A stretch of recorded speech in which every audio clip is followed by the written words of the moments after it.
Okay, so we are live, and I have another G.I. Joe Classified series unboxing for you. And this is Copperhead, or apparently he had officially changed his name for probably trademark reasons to Cobra Copperhead.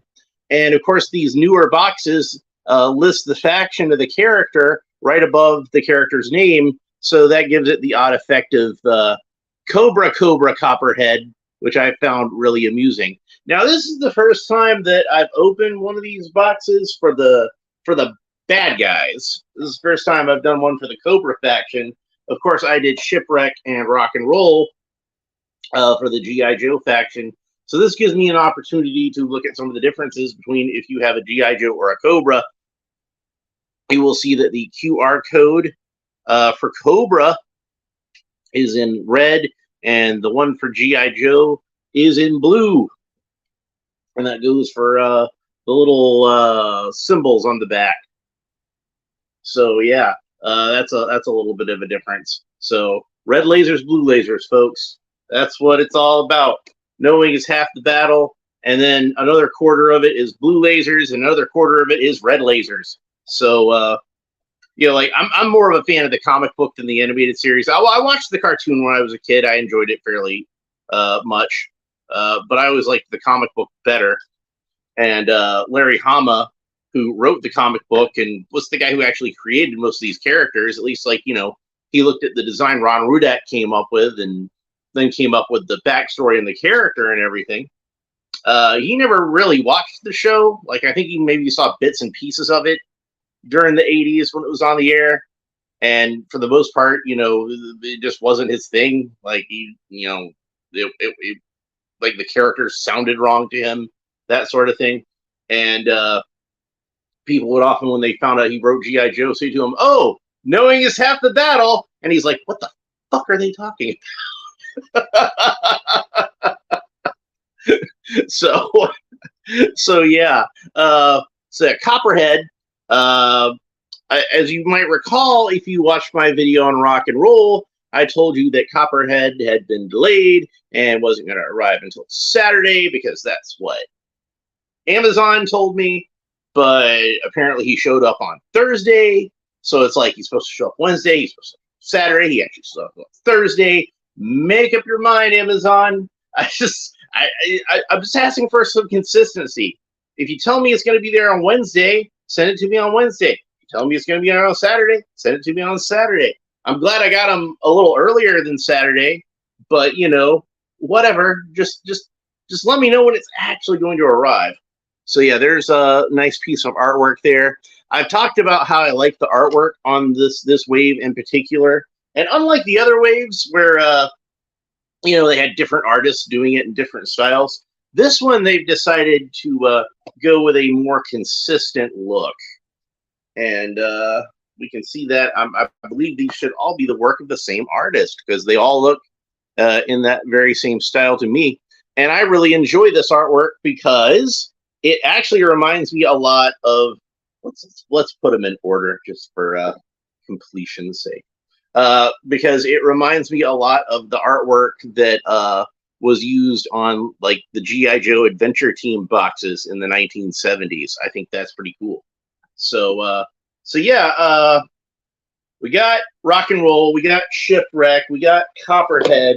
I think the fourth one in this one, which I haven't ordered yet because I can only afford so much, even with my gift card trick that I was talking about the day with Amazon.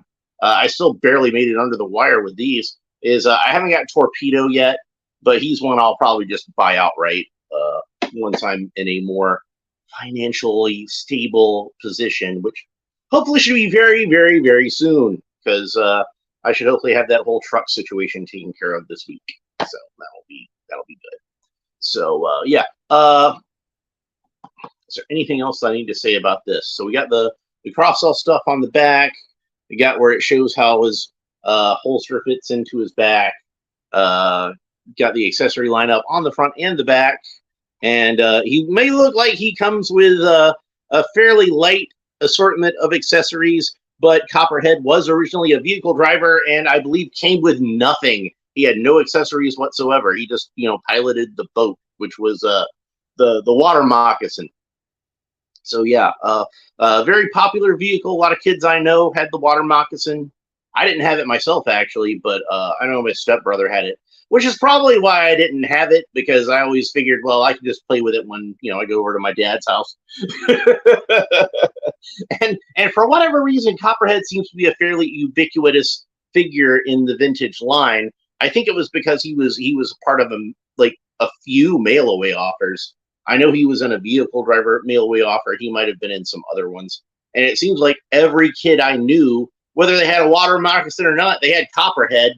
So I've got like two Copperheads. He's like Ram Man in Masters of the Universe, where if you collect vintage GI Joe figures, you're going to get multiple Copperheads, whether it makes sense or not. And he is not supposed to be an army builder character. He is supposed to be an individual character.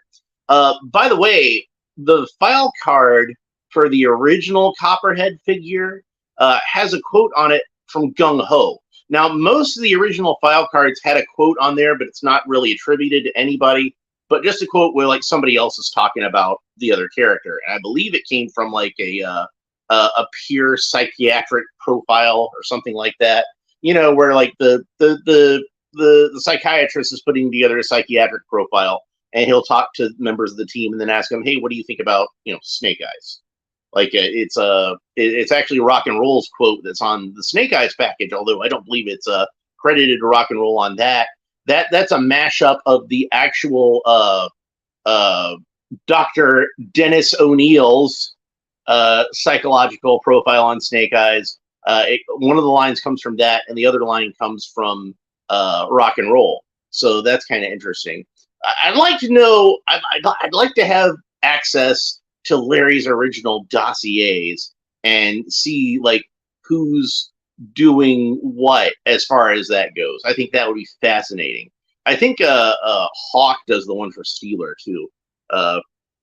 In the order of battle, you have the full extended Hawk and Steeler Hawk's analysis. There, that's the word I'm looking for. Analysis of Steeler, and he says something like, he's the type of person who would stir his coffee with a soup spoon, and it's like, dude, Hawk, you're letting your snobbery show. But I'm talking about a lot of characters that aren't Copperhead right now. So why don't we get to talking about Copperhead? So the quote that was on that I was referring to that was on the file card was from Gung Ho, and I think the intention there was because they're both from the Bayou, they're both from Louisiana, and that's the connection that they have, and it's not really like a personal thing that Gung Ho is saying about him, like this guy's a real jerk or something like that. But he's a, yeah, I know the type, and gives a description of him. And in my mind, though, I kind of built that into something a little more. So in my mind, Gung Ho and Copperhead are arch enemies, and I think they're actually kind of like distant cousins or something. And like Copperhead wound up being like the black sheep of the family, and Gung Ho found him kind of embarrassing. So Gung Ho finds you embarrassed. the Marine that other Marines think is crazy. All right, so there's the figure right there, and of course we have the artwork in black and white in the background, and then we have Foot Locker, which will contain all of his accessories in a little paper bag, which seems like it's a fairly large paper bag for the amount of stuff it's holding. That's all the accessories right here.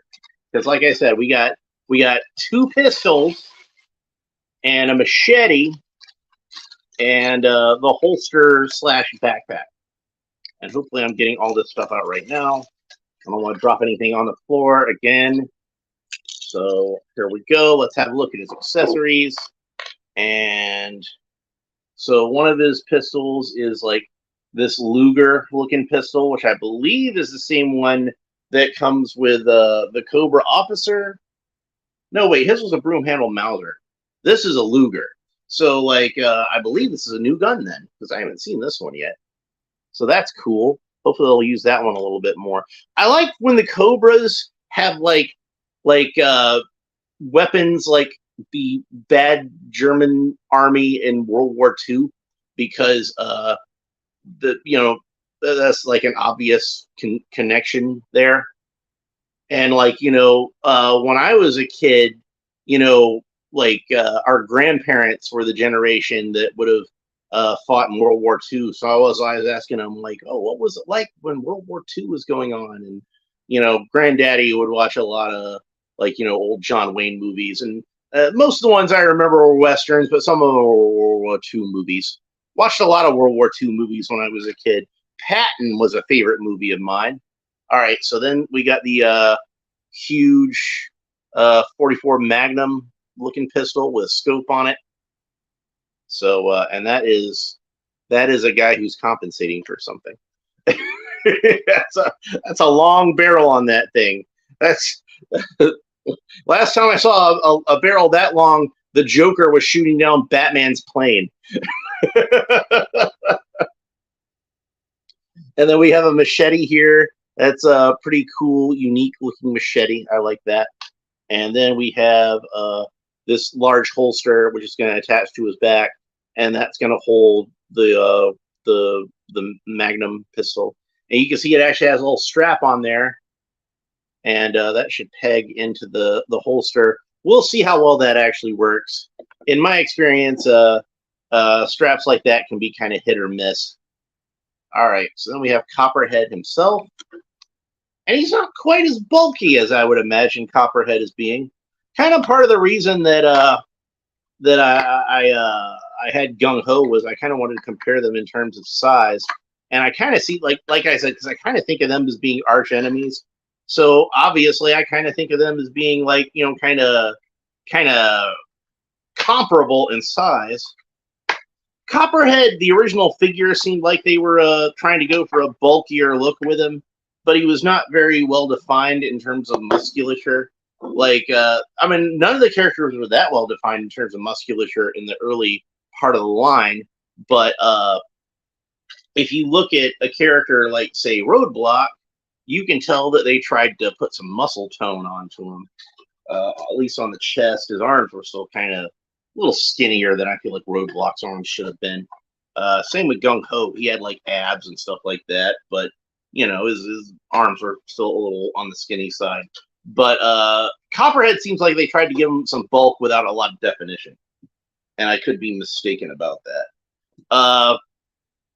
So I kind of thought of him as being like a bigger guy, but if we hold him next to Gung Ho, we can see he's a little bit of a pipsqueak next to Gung Ho, not quite as big. Let's hold him next to Rock and Roll, since I have Rock and Roll handy, and he's about the same height as Rock and Roll. So slightly taller than your average Joe, no pun intended. Well, a little bit taller than Shipwreck. We don't count the hat. The hat kind of adds a little bit of height there, but not quite as large as I was thinking. What I would have done for Copperhead is I would have reused this buck from Sergeant Slaughter. You can see the M60 I 3D printed for him, so that's kind of nice. But I would have reused that body for Copperhead. I believe that's also the same body that was used on the heavy artillery Roadblock. It's not a bad body, and I think I could probably use it for some custom stuff myself. So I'll be glad to have, I guess, another buck. But I would have liked for him to have had the larger body. That's just me. That's just me. Your mileage may vary. He might be like, well, this is fine. And it is fine. It's just, what I would have done differently. If I was running things, this is how I would have done it. All right, so the Luger fits into this little holster here, and it's got a little strap on it too. So let's see if we can actually get the peg to peg in. Like I said, these sort of pegs, man, it's like they're very hit or miss. Sometimes you get one that works really well, but in my experience, a lot of times they just don't want to go on. All right, so I was able to get it to peg on there. Now, one of the things I always remember about the original Copperhead figure when I was a kid is that he had a shoulder holster sculpted on the front. And of course, back then you couldn't have workable holsters like this. And he does indeed have like a little teeny tiny holster on there, but it's not going to hold any sort of gun. It doesn't open up or anything like that. I imagine this is probably like looking at the size of it, like a little Derringer or something like that. That's a backup piece. That's all that is. So, but if I was doing things, I probably would have put one of the holsters for one of these pistols he's got on here. And these I noticed these armbands, they kind of want to slide around a little bit. So I'm kind of trying to fit them into a place where they're just going to be taut on his arms. They probably want to reuse these arms for other characters. Man, his elbows are really tight too. So don't force them. Don't ever force action figure joints. That's a good way to break them. But I am kind of coaxing it. And if it's too tight, if you can't get it to move, there's no shame in using a hairdryer or dipping it in some warm water to soften up that joint. We've all had to do it. You know, sometimes I have to soften up my own joints by applying hot water to them. I'm getting to that age. All right. So we got the machete, and that'll fit into this little sheath over here. Now, it's not a full-length sheath, so it doesn't cover the full blade, but it doesn't really need to. So that's a nice little accessory and a nice little place to put it. Oh, and he's got some tattoos. He's got a tattoo of an ace of spades on there, which means he's probably either a card player or a big fan of Motorhead. So it's got some writing on there, but I can't quite make out what it says. And I'm pretty sure that you're not going to be able to make it out on the camera. So maybe I can take it outside and get some better light on it later, and I can see it, but it's really, really tiny fine print. So yeah, he's got a little tattoo on the inside of his forearm. So what with that little tattoo there, which by the way, I really like this color of ink. This to me is the color of ink like you would want to have on like an old tattoo like that, because it's that kind of faded bluish dark gray kind of color, and whereas rock and rolls are solid black and look like they're very fresh. So yeah, but with them applying tattoos to characters that we haven't previously had tattoos on, I'm guessing that's going to be a trend. I mean, we've got 2 of them in this wave, technically 3, because even though the original Shipwreck did have a tattoo on his right forearm, this one also has a tattoo on his left forearm. So out of the 4 figures in this assortment, 3 of them have tattoos that have been added to the character's design. I haven't gotten. I don't know for certain about him. I'm guessing no, since he's got like a full wetsuit on, and the only skin you can see is his face. But maybe when I see it up close, he'll have like some teardrop tattoos or something. I don't know. All right. So last but not least, we have this this holster that's supposed to attach to his back, and the Magnum is supposed to go in there. So let's go ahead and see if we can get that strap to close. So when I was talking the other day on the rock and roll video about how like I kind of felt like at bare minimum each GI Joe should have and by GI Joe I mean like action figure, not the faction. This applies to Cobra as well. Each one should have a main weapon, a sidearm, and a knife.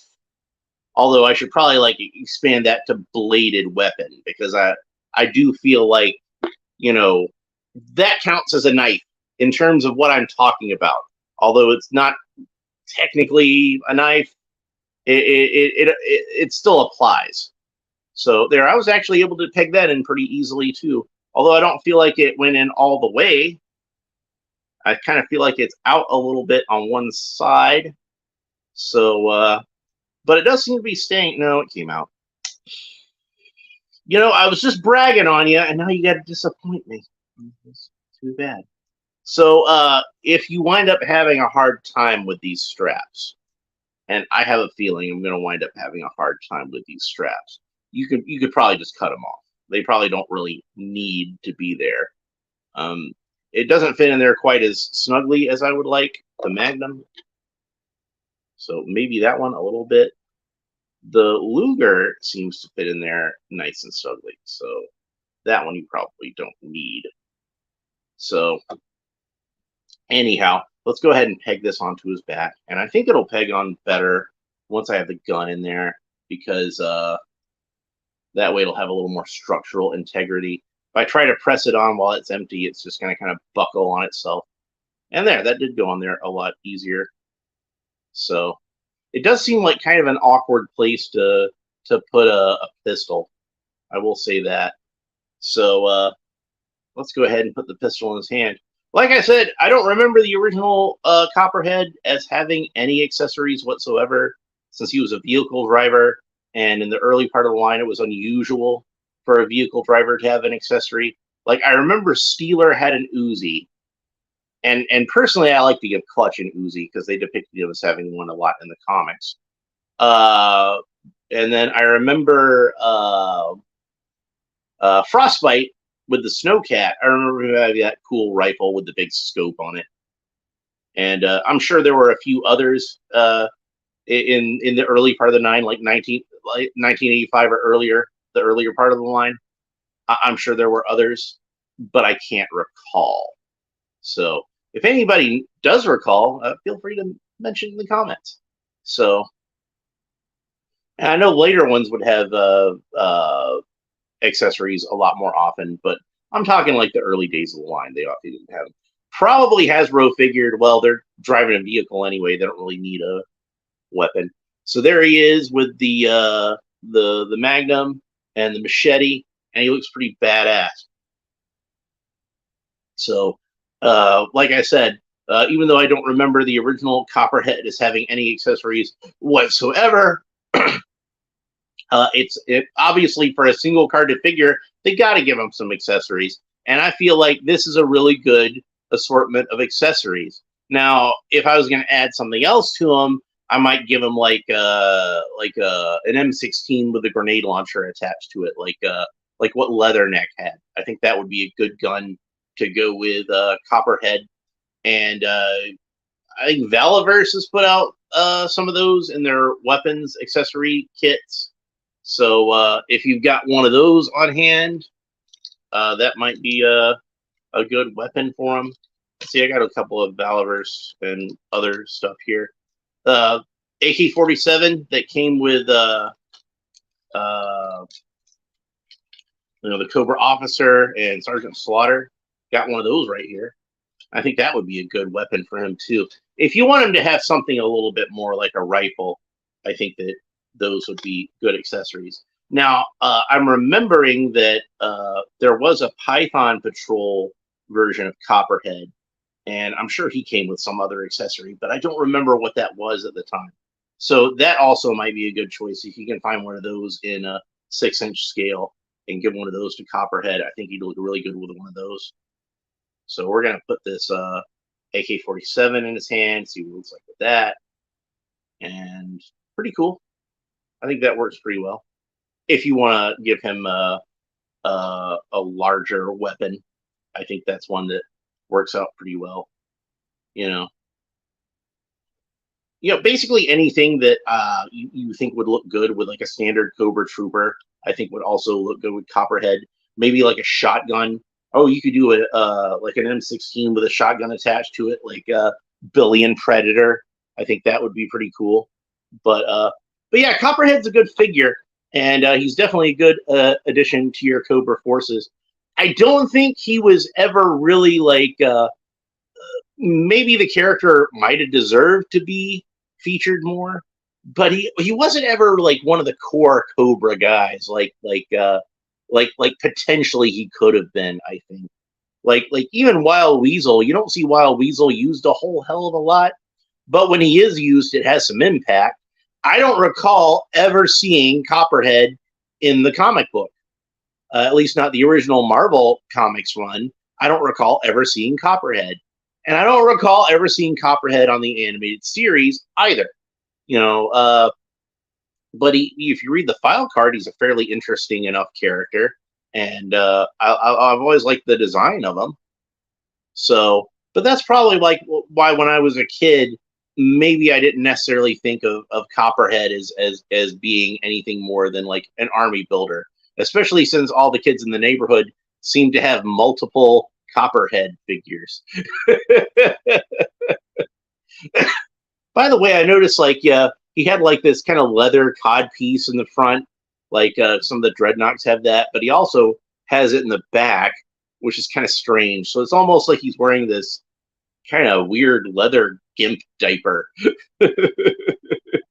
So maybe we know a little bit more about Copperhead than we really want to know at this point. Also, I'd seen somebody comparing Copperhead's helmet to the mask worn by Bane in The Dark Knight Rises.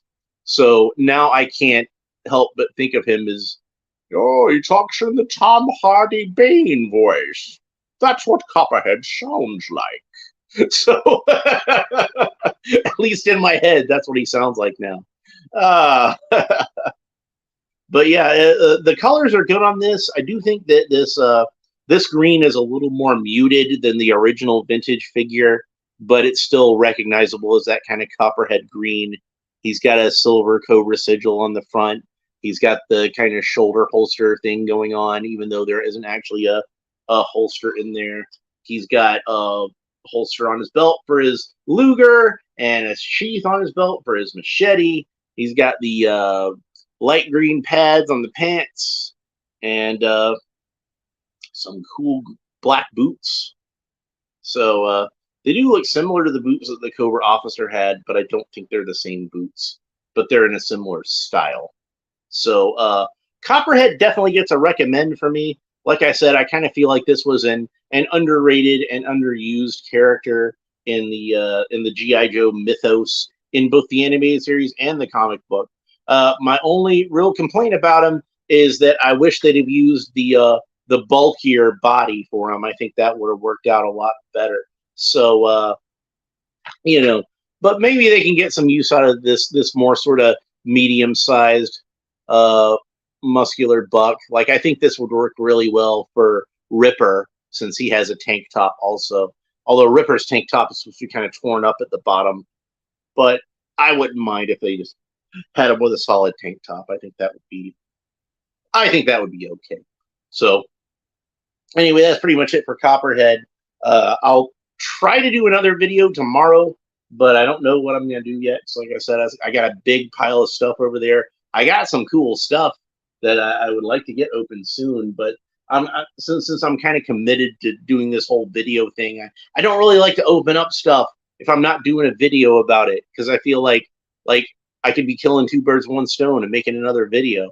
And wouldn't you guys be disappointed if I opened a figure and didn't do a video of it? If you just saw me post it on Facebook, like, oh yeah, here's that new Henry Cavill as Superman in a black suit figure that I got from McFarlane Toys, and you're like, why didn't he do an unboxing video of that? Oh, by the way, did I mention I have a McFarlane Toys black costume Henry Cavill Superman that I found at Walmart a few months back? Still haven't gotten around to opening it. Maybe I'll do that one tomorrow. Maybe I'll do that one Monday. Who knows? Anyway, that's pretty much it for this episode. If you enjoyed it, please like and subscribe and all the fun YouTube stuff down below. If you would like to participate in these videos as I do them as live streams, make sure you hit the little bell and turn it to gray. And that'll warn you anytime that I am going live. And you can join in the chat if you want to. I know I had a couple of people watching. I saw them in my little eyeball thing that's up. It's up here in my monitor. I don't know if you can see it. But I got a little thing that says live also. I don't know if that comes through on YouTube though. I don't know if that's just for my benefit or not. But yeah, but they did not participate in the chat. Don't feel bad about it, guys. I'm not complaining. If you want to participate in the chat, if you can if you want, but it's not required. So I'm fine with people just lurking. That's cool. I'm fine with interacting with people. Although that's not that's not why I do live streams. I don't do it necessarily to interact with people. I just do it because it's more convenient for me to do these as live streams. So either way, whether you want to participate in the chat or not, you feel free. If you want to leave a comment after these are posted, I always like reading the comments, even when it's something stupid. It's usually not something stupid, but occasionally I've seen somebody post something stupid. But I like seeing comments on my videos. My Aunt June, she always leaves a comment. She always at least says hi, so that's nice. So shout out to her. She's watching at this point. My mom watches my videos sometimes, but I don't know if I've ever seen my mom leave a comment. So maybe she has. I don't know, because she might leave it in like some other some other screen name or something like that. So who knows who watches these videos? I suspect some of the toy makers watch these videos because they listen to things that I say. Anyway, we'll talk to you next time. Bye.